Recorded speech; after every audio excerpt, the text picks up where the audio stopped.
संत चरणों में मेरा विनम्र वंदन है और इस महासभा में उपस्थित सभी महानुभाव नागरिक सज्जन माता भगिनियों के चरणों में भी वंदन है। संत उदार हृदय भी होते हैं और सरल भी होते हैं। इसलिए दो बातें जो मेरा अधिकार बिल्कुल नहीं है वो मेरे सर पर उन्होंने डाल दी। एक तो मुझे यहाँ अध्यक्ष कहा गया, संतों की सभा में अध्यक्ष बनने का मेरा बिल्कुल ही अधिकार नहीं और वो मुझे भी अनंत श्री विभूषित कहते हैं कि वो मैं नहीं हूं, क्योंकि उन्होंने मुझे अपने आप को यहाँ बिठाया, अपनी पंक्ति में बिठाया, वो मुझे भी वही उपाधि लगा रहे हैं। लेकिन वो अनंत श्री का विभूषण सतत केवल संतों को रहता है। मैं स्वयं सेवक तो जरूर हूं, संत कहने की हिम्मत अपने आप को नहीं करता, क्योंकि मैं जानता हूं ये अनंत श्री विभूषित होना, इसका एक लक्षण ये है कि संत निरंतर उसके संपर्क में रहते हैं, इसलिए उनके मन में अपना कुछ नहीं रहता।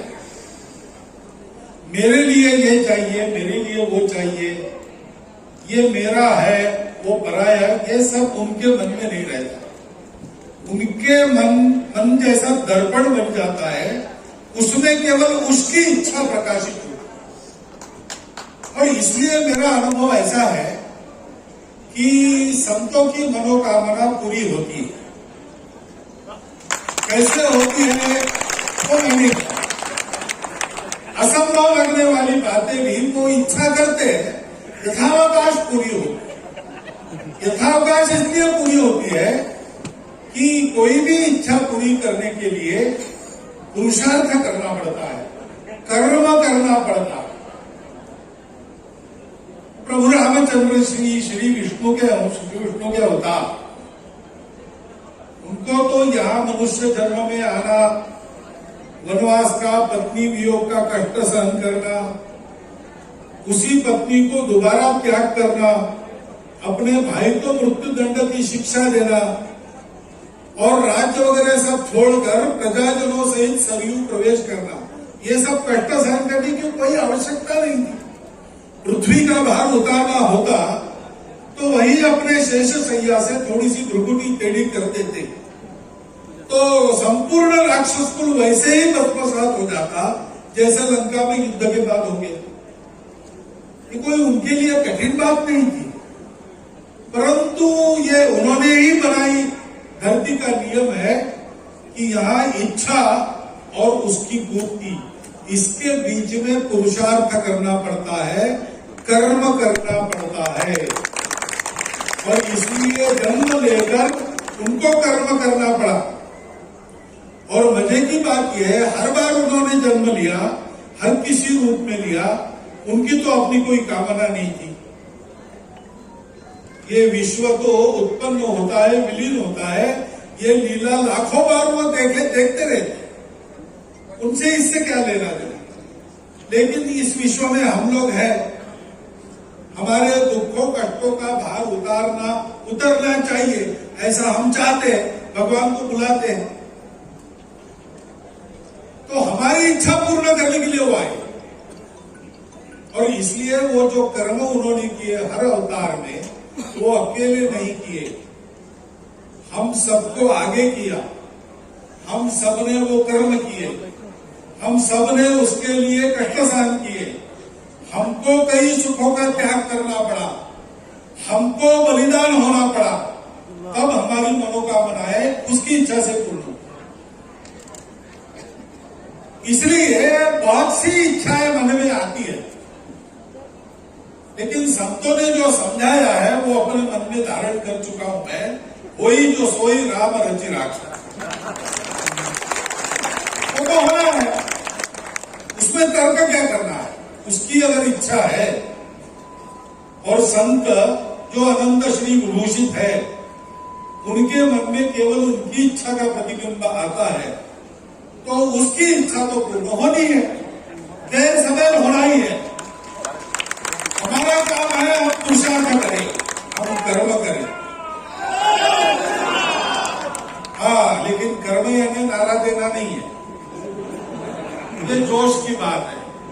जरा होश में आ जाइए, याद कीजिए, स्मरण कीजिए राम ने कैसा कर्म किया था। यहां शुरू वाला कर्म। पहली बात है, एक वर्णन अध्यात्म रामायण का ऐसा है कि विश्वामित्र जी ने मांग लिया, राम जी तो तैयार थे ही पहले से।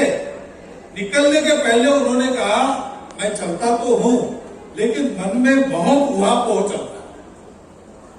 ये विश्व क्या है, ये धरती क्या है, ये कौन जन्म लेता है, कौन मरता है। मैं जो अनुभव अब तक ले चुका हूं जीवन का, मुझे ये बिल्कुल नीरस लगता है। जीवन के सत्य को पाने में ही जन्म चला जाए, बाकी झंझट न करे, ऐसा लगता है। तो एक पूरा उपदेश है अध्यात्म रामायण, जो श्री राम को यद्यपि संसार असार है, उसकी असारता को भेद कर सत्य को पाना है तो कर्म करना पड़ता है। कैसे करना पड़ता है ये समझा।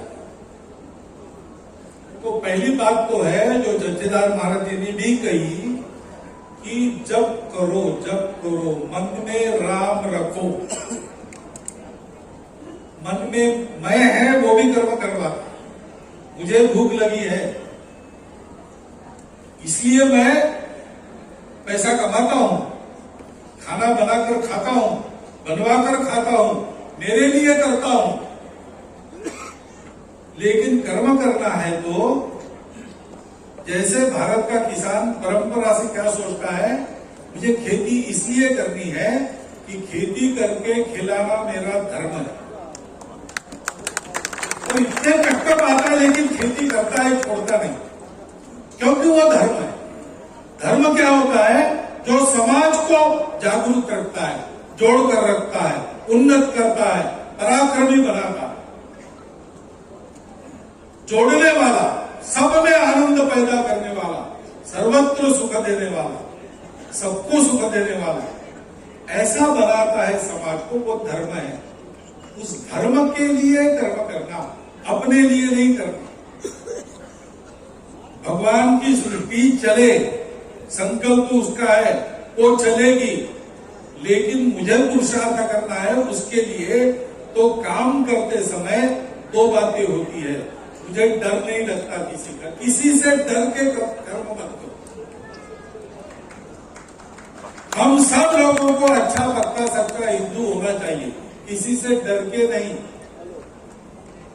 हमारे द्वितीय सत्संग चालक थे पूजनीय गुरु जी, उनको दिल्ली में पत्रकारों ने पूछा, एक पत्रकार ने कहा मेरे गांव में एक भी ईसाई मुसलमान नहीं है, तो मेरे गांव में संघ का क्या काम है। तो गुरुजी ने उसको उत्तर दिया कि भैया संघ मुसलमान ईसाइयों के लिए नहीं चलता है। तुम्हारे गांव क्या, पूरी दुनिया में एक भी मुसलमान ईसाई नहीं होता और हिंदू समाज की ये स्थिति होती तो संघ चलता ही चलता। ये हम कर रहे, वो संस्कार की असारता को भेद कर पार ले जाने वाला कर्म है।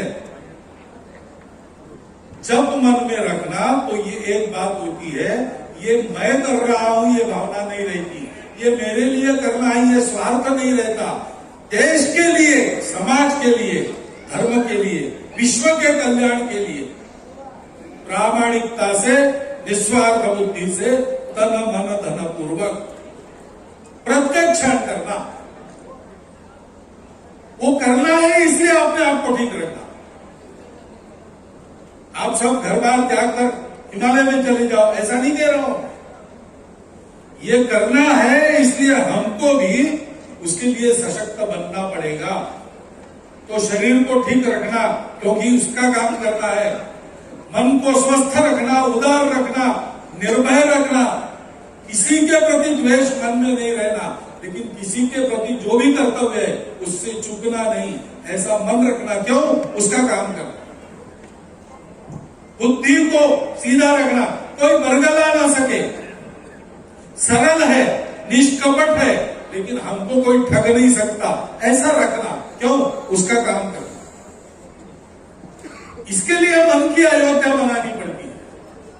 तो जो मैंने कहा उस समय वो एकदम मन में आया इसलिए नहीं कहा, ये बात है।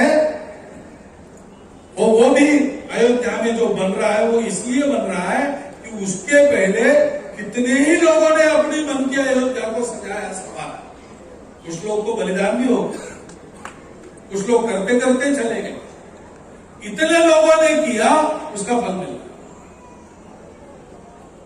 तो इसलिए वो मन में रखना। और दूसरी बात होती है, डर किसी का नहीं लगता, क्योंकि उसकी इच्छा है, वो होना ही है। और हमको पता है कि हम मरते नहीं, शरीर मरता है, बाद में फिर से आते हैं, पिछला कर्म पूरा करते हैं। इसलिए वो होना ही है, और होते तक हम करते ही रहे, डरने की कोई बात नहीं। फिर दूसरी बात है, श्री राम आए, निर्भयता पूर्वक उन्होंने ऐसा कर्म किया, और वो कर्म सबसे करवाया कैसे? ऑर्डर देके नहीं करवाया,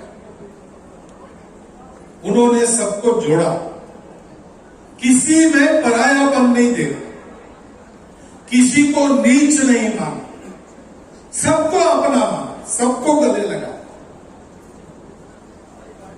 उत्तर से दक्षिण भारत को जोड़ा, पंडित राममनोहर लोहिया कहते हैं। उत्तर से दक्षिण भारत को जोड़ने वाले राम, पूरब से पश्चिम भारत को जोड़ने वाले कृष्ण, और सारे भारत में पवित्रता के रूप में मन में समाये हुए भारत की आत्मा बने शिव जी। तीनों को उल्लेख कर श्री राम ने समाज को जोड़ा, समाज का आधा अंग महिलाएं, उनकी उपेक्षा नहीं की, उनको यथोचित स्थान दिया। सुदूर गिरी गंधराओं में रहने वालों को जागरूक किया, उनको पुरुषार्थ के लिए प्रवृत्त किया। वो श्री राम अवतार थे इसलिए सक्रिय नहीं हुए, श्री राम अयोध्या के राजकुमार थे इसलिए सक्रिय नहीं हुए, श्री राम वाली को मारकर सुग्रीव के अग्रज बने थे इसलिए नहीं। वो इसलिए काम किया उन्होंने, इसलिए उन्होंने रावण जैसे से लोहा लिया कि श्री राम का प्रेम था, श्री राम की करुणा थी, श्री राम के मन से सबका मन जुड़ा, श्री राम ने सबके मन को अपने मन से जोड़ा। हम सबको भी ऐसे ही करना पड़ेगा। हमारे परिधि में जितने लोग आते हैं, अपने घर के लोग तो है ही, अपने रिश्तेदार तो है ही, लेकिन अपना घर चलाने वाले भी लोग हैं भैया। आपके घर के सामने का रास्ता साफ करने वाला कर्मचारी है, वो भी आपके जीवन को थोड़ा सा संवारता है। अगर आप अपने कपड़े लॉन्ड्री में देते हो तो वहां कपड़े धोने वाला भी आपके जीवन को बनाता है। और कपड़ा आपके पास इसलिए है, किसी किसान के खेत में कपास उगी और किसी मिल में उसका धागा निकला और कपड़ा बना, किसी टेलर ने उसको कुर्ता बनाया, पैजामा बनाया, किसी हाथ करके पर उसकी धोती बनी। ये सब लोग अपने जीवन को बनाने वाले लोग हैं, ये सब लोग हमारे अपने लोग हैं। उनको अपनत्व का, सम्मान का, आदर का, प्रेम का व्यवहार मिलना चाहिए। ये दो काम हम करेंगे जो श्री राम किए, तो बाकी सारी विद्या श्री राम जी को शस्त्र शस्त्र शास्त्र संपन्न विश्वामित्र जी ने बनाया। श्री राम जी गए नहीं थे सीखने के लिए, विश्वामित्र चलकर गए अयोध्या, श्री राम जी को साथ लेकर आए, राम और लक्ष्मण को दीक्षा देकर बला अति विद्या दी, क्योंकि वो इस कार्य के लिए योग्य बन गए। अगर हम अपनी योग्यता को बनाते हैं तो जब जो करना है उसके लिए जो जो शक्ति चाहिए श्री राम की कृपा से अपने आप हम लोगों में अवतरित हो जाएगी।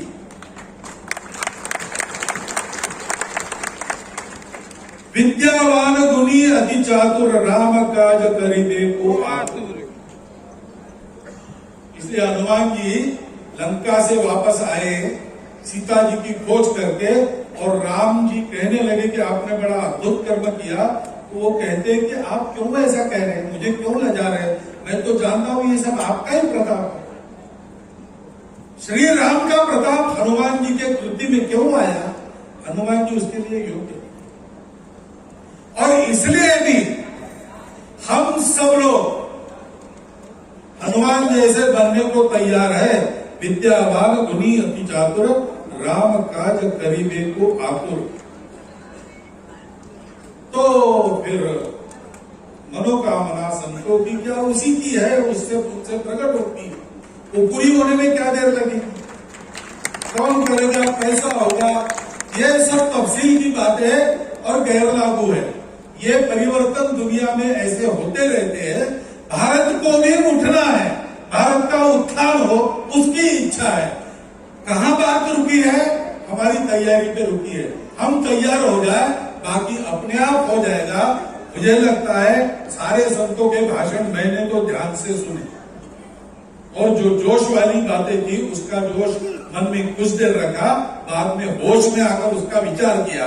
तो मुझे जो सार मिला वो यही है कि हम गुणवान बने, हम सबको जोड़े, हम प्रामाणिकता से, निस्वार्थ बुद्धि से, तन मन धन पूर्वक देश, धर्म, संस्कृति, समाज के लिए काम करें। तो जो भी मनोकामना है वो पूरी होगी।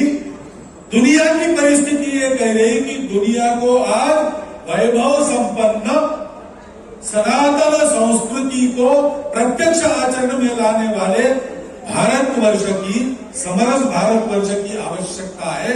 वो आवश्यकता पूर्ण करने के लिए हम तैयार हो तो भारतवर्ष वैभव संपन्न, सामर्थ्य संपन्न, समरस बने। इसके लिए जो होना है वो अपने आप हो जाएगा। विजय का विश्वास मन में रखिए और याचना मत कीजिए। रण होगा कि नहीं मैं नहीं बता सकता, लेकिन आप याचना मत कीजिए, आप योग्य बनिए, आगे होगा जो होगा, वही जो सोई राम रचि राखा। बहुत बहुत धन्यवाद, नमस्कार। जय श्री राम।